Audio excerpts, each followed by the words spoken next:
And attacks between Israel and Iran also unfolding throughout the morning. Let's take a live look right now at Tel Aviv, where tensions are high as the world reacts to America's strikes on Iran. NewsNation's Robert Sherman is on the ground in Israel. Robert, good morning. What is the latest where you are? How is Israel responding to the American strikes they saw overnight?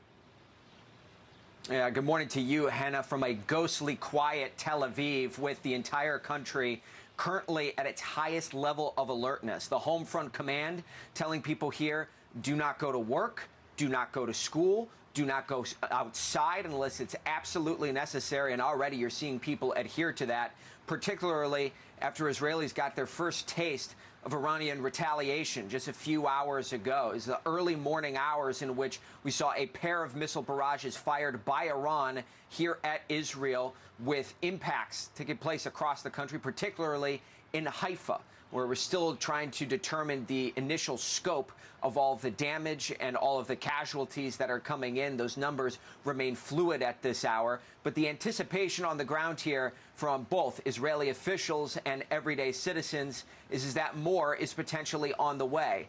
Nevertheless, Prime Minister Benjamin Netanyahu calling this a pivotal moment in history and a proud moment of alliance with the United States. These were the Prime Minister's comments in the direct aftermath of those U.S. strikes. Take a listen. President Trump and I often say, peace through strength. First comes strength, then comes peace. And tonight, President Trump and the United States acted with a lot of strength. But if you look around the region here today, Hena, there's a lot of anxiety, a lot of tension in the air. The leadership in Iraq warning that this moment here, these strikes, could lead to more unrest in the region. Saudi Arabia is at their highest level of alertness. The same can be said for the Gulf states. And, of course, all the U.S. service members that are around the region ever vigilant at this hour. Hena? Yeah, many are fearing what we saw in the Iraq War in the early 90s we might see play out again. Robert, Iran's foreign minister is condemning the U.S. strikes. I've actually been watching Iranian media, and they're saying every U.S. soldier and U.S. citizen in the region is a target. Can you tell us about the response from Iran this morning? Yeah, I mean, calling the rhetoric that is coming out of Tehran here today tough would be certainly an understatement here. I want to read for you a statement that Iran's foreign minister put out. Reads, quote, last week we were in negotiations with the U.S. when Israel decided to blow up that diplomacy. This week we held talks with the E3 EU when the U.S. decided to blow up that diplomacy. What conclusion would you draw?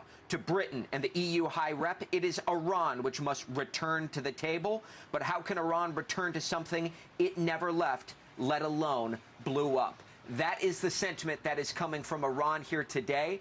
You have heard from other Iranian officials that they believe that distrust for the United States is at its highest level. And Iran's foreign minister says that he intends to travel to Russia here this weekend in order to make sure that positions align between the Kremlin and Tehran, adding to the tensions that you see here in the region.